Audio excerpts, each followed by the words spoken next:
Okay, so today we're going to go over entering surveys into REDCap. So this is what you look like when you log onto REDCap, and I'm going to click into this Transfer Mental Health project because that's the one we're going to do today. And then you can see that this project status is in development. So this is your project home. This is your users. This is just how many records you have in your project.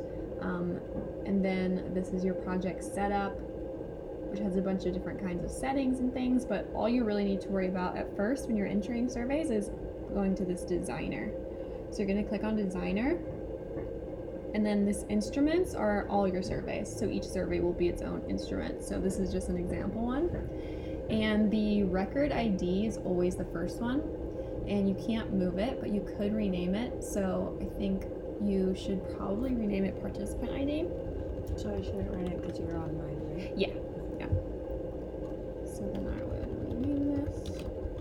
And so this is a variable name, and this is the label. So the most important thing is the variable name, because this is what the data is going to show up in your spreadsheet when you export the raw data. And this is also can't be duplicated anywhere in your project. So each field has to have its own unique variable name.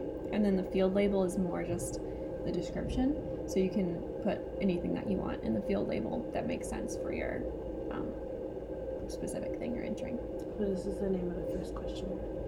Yeah, so this will be my first instrument, but I'm actually going to rename this, and I'm just going to rename it participant, because the first questionnaire will just have the participant ID. Okay, so then participant ID is the name of the first questionnaire. Yeah, technically for this, but it's not really a questionnaire. It's just basically the number. Yeah. Cool. Okay. So then you're going to go to your first questionnaire that you want to enter, and we'll do just a couple examples. So let's say that this, and you can reorder them later at any time, so you can kind of go in whatever order you want to go.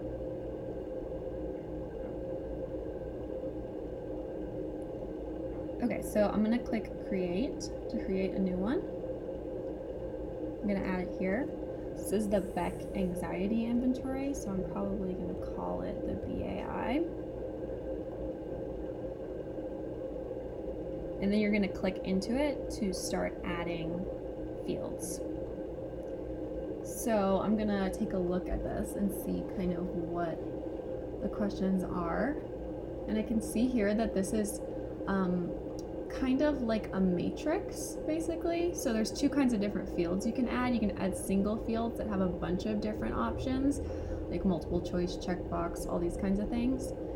This one is a matrix, so I'm going to add a matrix.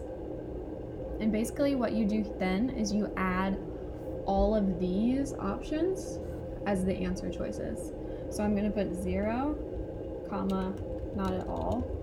And the 0 is the data that's going to go in when someone enters that, and the not at all is what they'll see. So then I'm going to put 1 mildly, but it didn't bother me much. Moderately, it wasn't pleasant. Times. Severely bothered me a lot. And then annoyingly, you have to have a group name, so I like to just do this. BAI matrix 1. A matrix group name. It refers to like which matrix this is in this survey. It doesn't really matter for you at all, really, because you're going to mostly be concerned with the variable names, not the matrix names. But the variable names are these? Yeah, so these will be the variable names, but since you have to do it, I just usually do the abbreviation for the survey, matrix, and then this is the first one, so I would just put 1. So does it only apply if there's multiple matrices in the survey? Annoyingly, no. You have to put it, you always have to put a matrix number, which is annoying. Okay, so then you're going to start adding these questions.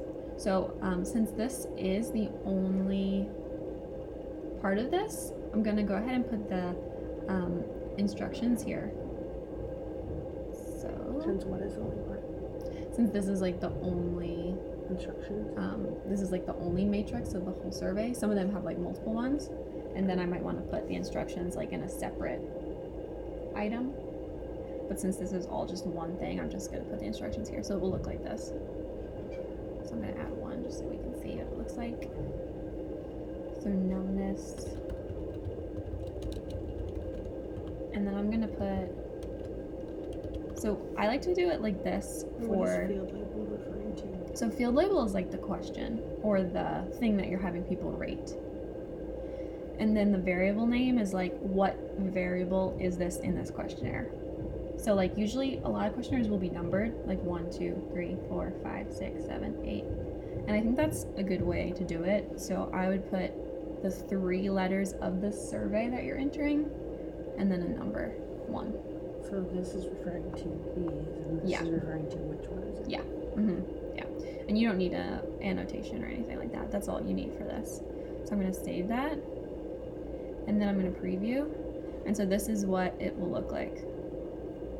So you'll see below is a list of common symptoms of anxiety. Please carefully read each item. Indicate how much you have been bothered by that symptom in the past month, including today, by circling the number in the corresponding space. And so since this is online, I would just change that wording a little bit and say by selecting. You said if there was more instructions, then we do what?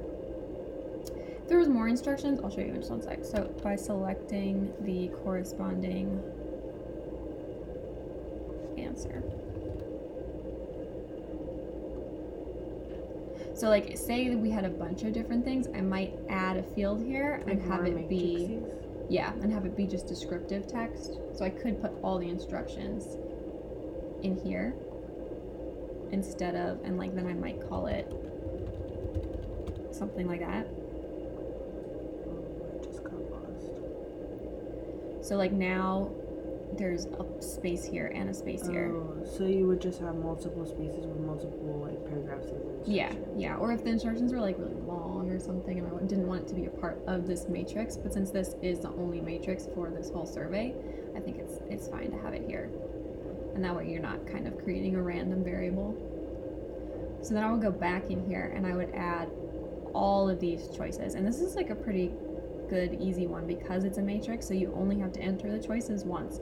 So it's pretty nice because you can just keep adding those.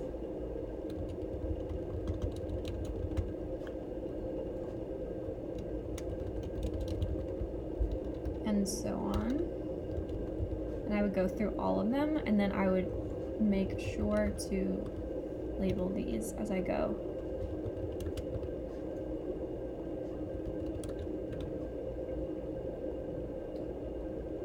And save it every few times. I would, just because sometimes it, doesn't work. Or like closes out or something. See, so now you can that's what it would look like. Okay, so let's do a different kind of survey just so that we can see how we would do that. So, that's what okay, this is a good I one. made. Yeah, this is a good one because it's got some different types of questions. So, I will create a new one. It's called Club Involvement. Oh wait, where did you go to make a new one? So I just clicked right here. Yeah, and then it asks where I want to add it. So then I would go here, and I'm going to add a field. So the very first question is a yes/no question. So I'm going to go to the yes/no, and that automatically populates that for you, so you don't have to do it. And then I'm just going to type in the question. And where would the instructions be? Do I have to make instructions for all of the ones that I made? No? You could, if it has complicated instructions, I would. This is pretty straightforward. That's how all mine are. Yeah, so I don't think you really need instructions. Okay. Like it's pretty So if I self-explanatory. did, then it would go in where again? So let me just name this and then I'll show you. So this would be, so we called this Club Involvement.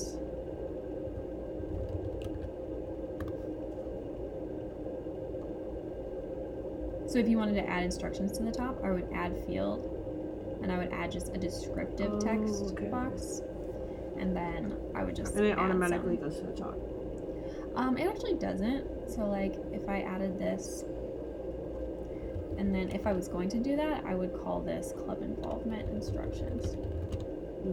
And then I could put instructions here, and it will warn you if it's more than 26 characters, but it's fine for it to be more than 26. I'd rather it be like descriptive than confusing. You know, like you don't want like just 1, 2, 3 for your whole thing, because then you're like, wait, what survey was this a part of? You know, things like that. So like if I wanted to put instructions here, I mean, it's nice for it to be short as possible. Like this one, the BAI was nice because it's just BAI 1, but I think this one's fine. So then I would have that here, and then when you look at it, you would have like your instructions, and then your questionnaire would start. But I don't think you really need it for this. I'm gonna delete that. Okay, so then this one is like a multiple choice with an other please specify. So for that one, I'm going to do multiple choice drop down, and this is actually a good example because we can use some skip logic on this one. So you can either do radio buttons or drop down for this. It doesn't really matter. What's the difference? This is like I'll show you actually. But for this one actually, can you be, you can be involved in more than one of these, right? Like you could be involved in all of these. Yeah, okay, so we actually want checkboxes for multiple answers. So I'm gonna say, what kind of club? And I'm not gonna say if yes, because I'm actually gonna add some skip logic to this, and then you'll see what that looks like. Okay, what kind of club are you involved in? Maybe put a parenthesis for club. Yeah.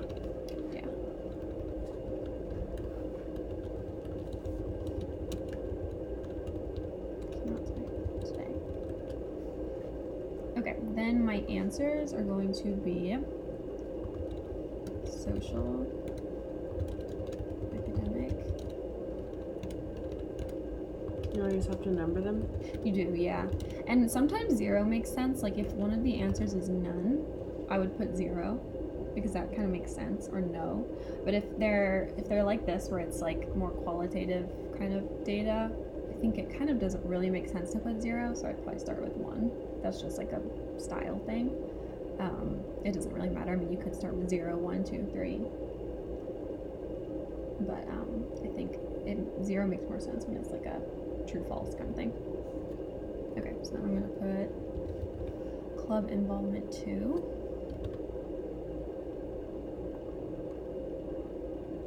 Okay, so now I can see here that you can check multiple ones.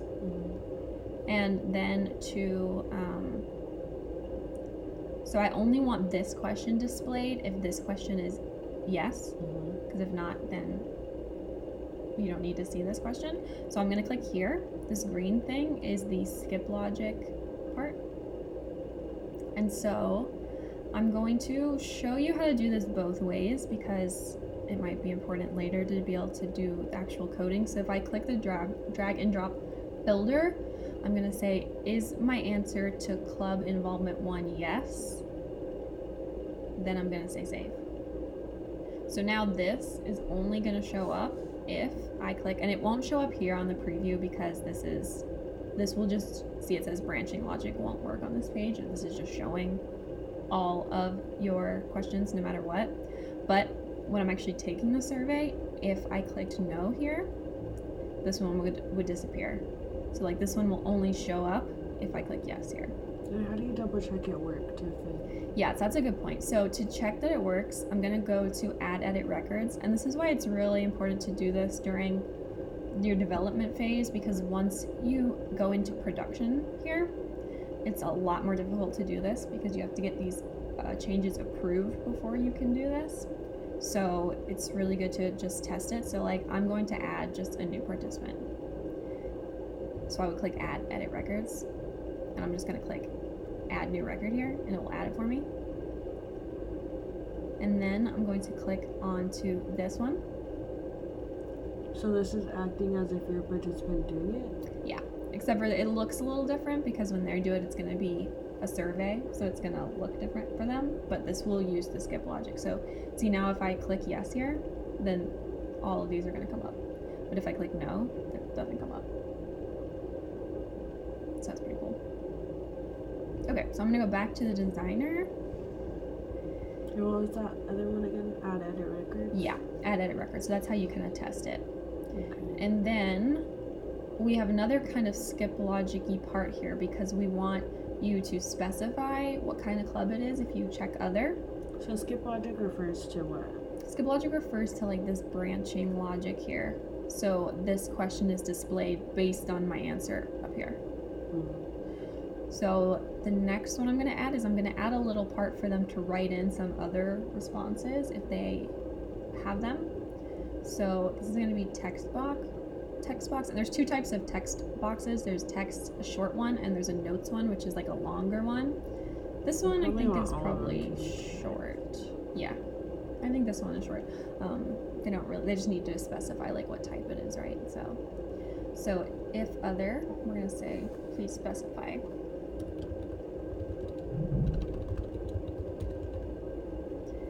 And this is going to be club involvement 3.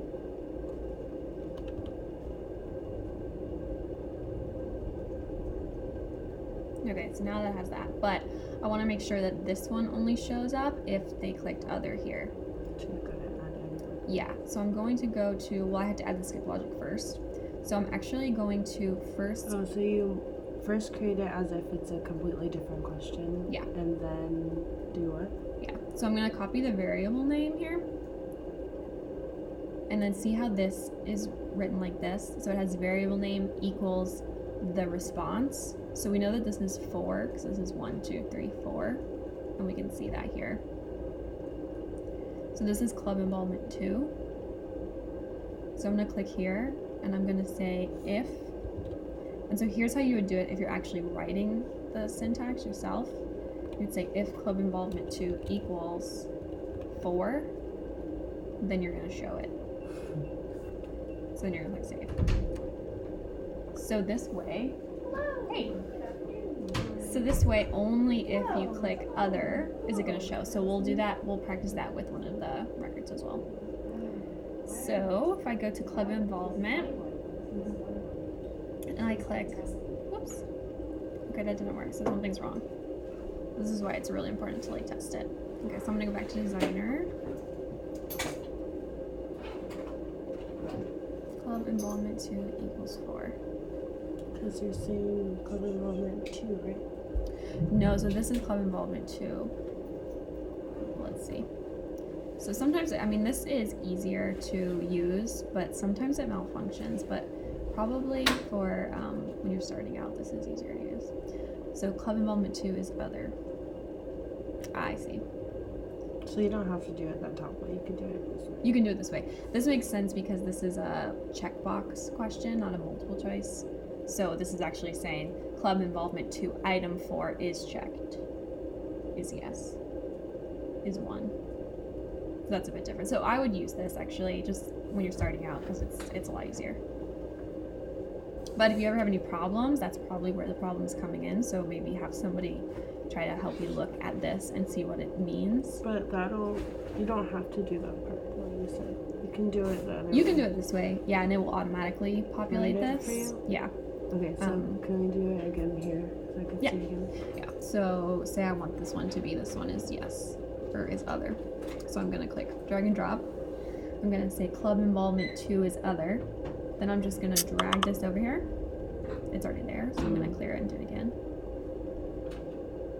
And then if I click here, you can see that it writes it for you. So I'm gonna click save.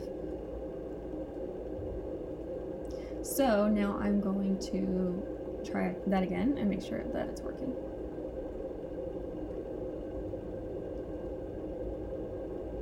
Okay, so are you involved in clouds? Yes. What kind of clouds are you involved in? Other. And then it will ask please specify. And if I don't click that, I think it's kind of like a if-then statement. Yeah. Like if this, then. Mm-hmm. Yeah, that's exactly what it is. Cool. So I'm gonna do that. Gonna go back to the designer. Then, so these are all. So these two are if this one is yes, and this one is if this one is yes. Okay. So I'm also gonna add a I don't need to add a branching logic here because this is already branched on this. But for this next one, They're both branched to each other. yeah, so for this next one, I'm going to add one. So for number 3, and this is kind of like this is almost like a matrix as well because it's like strongly agree, neither disagree, etc. And I actually think that these are best to do in a matrix because... Oh wait, could you go back? Yeah. You're referring to number 3? Number 3, yeah. And you're gonna add it to be branched off something or a separate question? So I'm gonna add it to be a separate question, but I have to branch it off of number 1 because it's saying if yes. Yeah. I don't have to branch number 2 off of number, like I don't have to branch this other off of number 1 because it's branched off of number 2. Yeah. So like this will only show up if this shows up, and this is already only showing up if this shows up. Yeah. But this next one, since this next one isn't branched off of this one. Does it have to do with 2? Yeah, it has to do with 1, so I'll have to do that. So I'm gonna add it as a matrix because I find that these kinds of Likert scales are a lot easier. You're adding it to a matrix to what, 2? I'm just adding it to the bottom. So like these are each a separate thing. Oh, this is just talking about the next question. Yeah, the next question. It's not referring to this one. No. Okay. Okay, so I'm gonna put this in I'm gonna put it in the field label because it's just one question. To what extent... Actually, you can put, since these are kind of instructions, I would put it here. So to what extent do you agree with the following statement? And then I would put this statement here. So my club involvement has enhanced. So this is the same part where we put the symptoms and the others. Yeah. Okay. And then, so these are the responses. So, and I think it should probably go from, okay, so strongly agree, neither disagree, nor disagree, strongly disagree. Do you think it should go from disagree to agree, left to right? Sure. Yeah, I think it probably should. Okay. So I'm gonna put 0 as strongly disagree, and then 1 as disagree. You could do this a number of ways though. You could put them as like -3, -2, -1, neither disagree nor disagree is 0. That actually might be a better way to do it. Let's do that. But I'll have to be consistent with all of them, right? You just have to know what you did. I mean, I would definitely recommend being consistent with all of them. This kind of makes it easier to understand, you know? Because this is like, oh wait, this should be 0. 0, yeah. So this should be -1 and -2.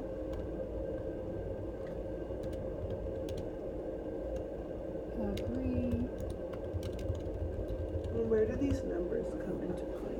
When am I going to see them again? You're going to see these when you download the data after the participants completed it.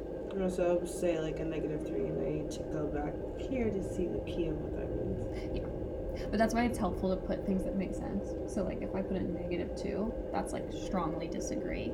A 2 is strongly agree. A 0 is neutral, neither disagree nor agree. You know, that kind of like makes sense with, because it's very confusing if you do this like backwards. And so how do I know when it's a matrix rather than something else? Well, this is just kind of a style thing for this one because I think it's easier. Like here, I'll show you. So this is club involvement.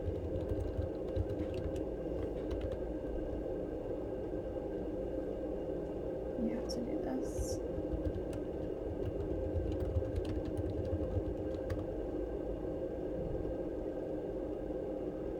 And even though this is number 3 here, it's actually number 4 because of the other. Yeah. So I would just remember that on your, it might even be helpful to like edit this and put other, you know, as number 3 and 4, just so you know. I like to do these as a matrix just because I like the way this looks.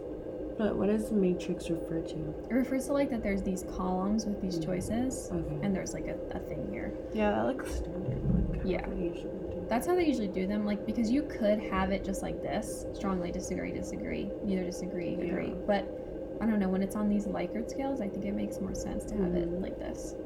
So that's why I did that. So that creates Likert scales. Yeah, basically, yeah. And then I'm going to do this on the first one. So I'm going to go back to the drag and drop, club involvement 1, yes, save. Oh, so that's where you attach it to which question. Yeah, and it's cool on the matrix. Can you show me one more time again? Yeah, so you click this little green thing, and then you click the drag and drop. So you click the green thing on whatever one you want to branch it to, then you click which. Yeah, whichever one you want the branching to apply to. Right. Okay, and then you drag that, and then you save. Yeah. So now I'm going to add one more. And then it's going to be branched off 1, 2. Yes. And so I'm going to say which statement most describes why you're not often called at time. Okay, so this is kind of like this as well. And do you want them to select one of these, or do you want them to select multiple ones? Just one. Okay. Because there's the other. Yeah. And do you want, if other, please specify? Yeah. Okay, so this will be basically like this, but it will be a multiple choice instead of a checkbox. Yeah. So I'm going to do that. And then I'm going to And it's multiple choice because you can only pick one. Yeah. So what statement?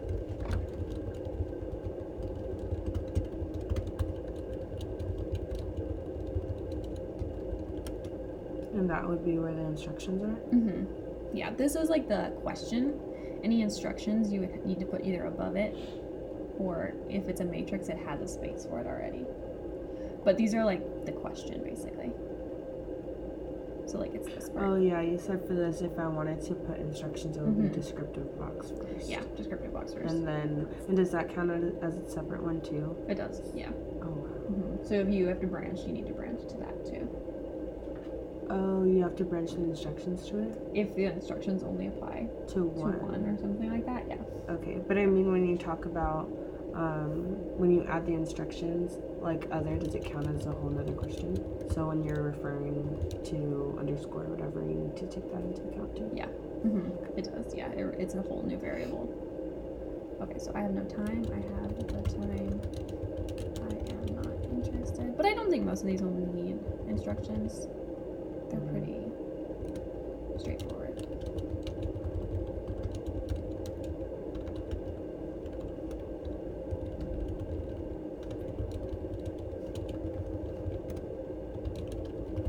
Okay, so I'm going to do that. Then I'm going to add the variable name. And this is, I think it's 5. Sometimes it's hard to remember. Yeah, that was 4. So this is going to be 5. In that case, you could just rename it, right? You can always rename it, yeah. You just can't rename it, like, if I was trying to rename it 4, it would tell me that that's already taken. Okay. So it would say it's already taken, so I'd be like, okay, 5. And that's good. Okay, so now I'm going to branch this one off of if number 1 was no. So I'm going to click the no one. If club involvement is no, then it shows.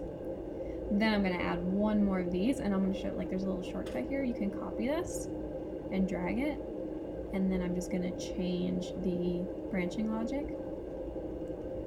So I'm going to say if club involvement 5 is other, then please specify. So that should be good for that one. So I'm going to go to add edit and just make sure that it's working. Okay, so am I involved in clubs? Yes. Cool. If I just say other, that will pop up and I'll enter them. Then how much does this? And then that's it, right?